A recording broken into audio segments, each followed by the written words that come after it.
జనవరి 19వ తారీఖు సామాన్య కాలంలో 2వ ఆదివారము. మొదటి పట్టణము ప్రవక్త అయిన యెషయా గ్రంథము 62వ అధ్యాయము 1 నుండి 5 వచనముల వరకు. నేను సియోను పక్షమున మాట్లాడకుండా ఉండజాలను, నేను యెరూషలేము పక్షమున సంభాషించి తీరెదను. ఆ నగరమున విజయమును వేకువ వెలుగు వలె ప్రకాశించును. ఆ పట్టణము రక్షణము చీకటిలో దీపమలే మెరియును.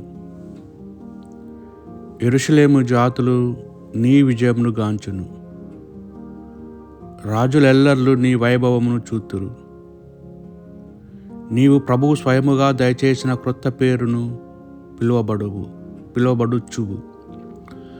నీవు ప్రభు చేతిలో తేజవంతమైన కిరీటముగాను, నీ దేవుని చేతిలో రాజమకుటముగాను ఒప్పుదువు. నిన్ను పరిత్యక్తి అని పిలువరు. నీ భూమికి పరిత్యక్తమైన భార్య అని పిలువరు. నిన్ను దేవునికి అనాథానయని వాని పిల్లరు. నీ భూమిని వివాహిత అని పిలువరు. వరద కన్యను పరిమాణినట్లే నిన్ను పునర్నించు ప్రభు నిన్ను చేపట్టును. వరుడు వధువును చూచి ఆనందించినట్లే నీ దేవుడు నిన్ను గాంచి సంతసించును. ఇది ప్రభువు వాక్. భక్తి కీర్తన. ప్రభు కీర్తి ఎల్ల జాతులకు తెలియచేయును, అతని మహకార్యములు ఎల్ల జాతులకును విశదము చేయుడు. ప్రభువు మీద క్రొత్త పాట పాడుడు విశ్వదాత్రి, నీ ప్రభువు మీద పాట పాడుము. ప్రభువుపై పాట పాడి అతన్ని సంతోషింపుడు. ప్రభువు కీర్తి ఎల్ల జాతులకును తెలియచేయును, అతని మహకార్యములు ఎల్ల జాతులకును విశదపరచును. ప్రతిదినము అతని రక్షణ కార్యము ఒకడింపుడు. అతని కీర్తిని ఎల్ల జాతులకును తెలియచేయము, అతని మహకార్యము నెల్ల జాతులకును విశదము చేయము. ప్రభు కీర్తి ఎల్ల జాతులకు తెలియచేయము, అతని మహకార్యము ఎల్ల జాతులకును విశదము చేయుడు. సకల జాతులకు చెందిన నిఖిల వంశజులారా, మీరు ప్రభువును వినతింపుడు. కీర్తియు బలమగు ప్రభువును కొనియాడు. ప్రభు మహాన్వితము నామమున స్తుతింపుడు. సమర్పణములతో అతని దేశంలోనికి రండు. ప్రభు కీర్తి ఎల్ల జాతులకును తెలియచేయుడు, అతని మహకార్యములు ఎల్ల జాతులకును విశద చేయుడు. పవిత్ర వస్త్రము తాల్చి ప్రభువును వధింపుడు. విశ్వదాత్రి అతనిని చూచి గడగడ వణుకుడు. ప్రభువు రాజు అతడు నేలను కదులుకుండునట్లు పదలపరిచెను. అతడు న్యాయబుద్ధితో జాతులకు తీర్పు చెప్పును అని మీరు అన్య జాతులతో నుడువుడు.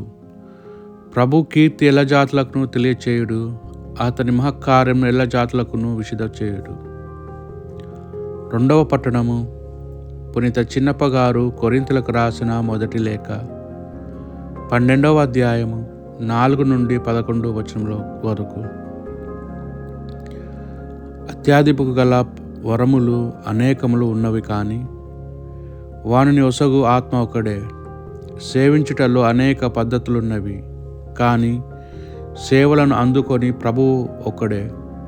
సేవ చేయు సామర్థ్యములు అనేకములు ఉన్నవి, కానీ అన్ని సేవకులను అందరికీ ఒకే దేవుడు సామర్థ్యము నొసగును. అందరి మేలు కొరకై ఒకనికి ఆత్మ ప్రత్యక్ష అనుగ్రహింపబడినది.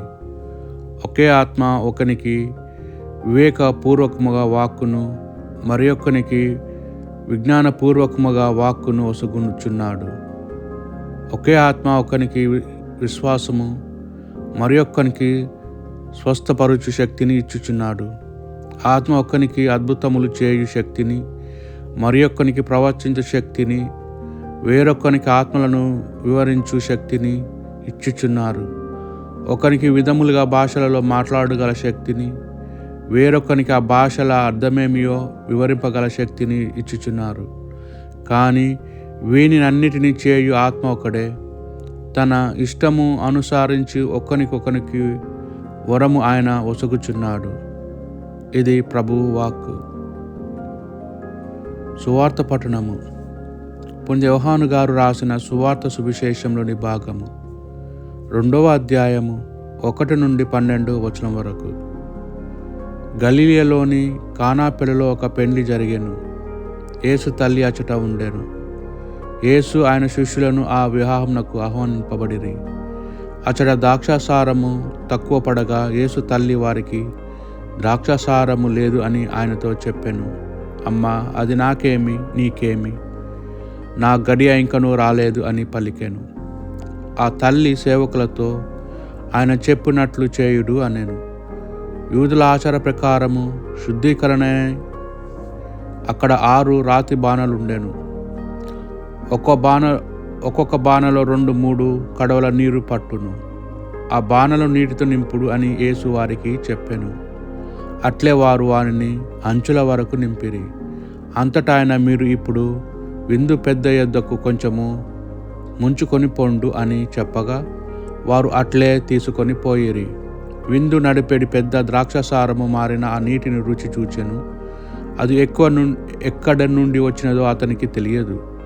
ఆ నీరు తెచ్చిన సేవకులు మాత్రము అది తెలియను కనుక అతడు పెండ్లి కుమారుని పిలిపించి, ఎవడైనను మొదట శ్రేష్టమైన ద్రాక్షాసారం ఇచ్చును, అందరూ మత్తుగా త్రాగి పిమ్మట తక్కువ రకము రసము ఇచ్చును, కానీ నీవు శ్రేష్టమైన ద్రాక్షాసారం ఇప్పటి వరకు ఉంచితివి అని పలికెను. ఈ విధముగా యేసు గలిలయలోని కానా పెళ్లిలో తన మొదటి అద్భుతము చేసి తన మహిమను ప్రదర్శించెను. శిష్యులు ఆయనను విశ్వసించిరి. ఆ పిమ్మట యేసు, ఆయన తల్లి, సోదరులు, శిష్యులు కఫర్నాముకు వెళ్ళి అక్కడ కొన్ని దినములు ఉండిరి. ఇది ప్రభువు సువిశేషము.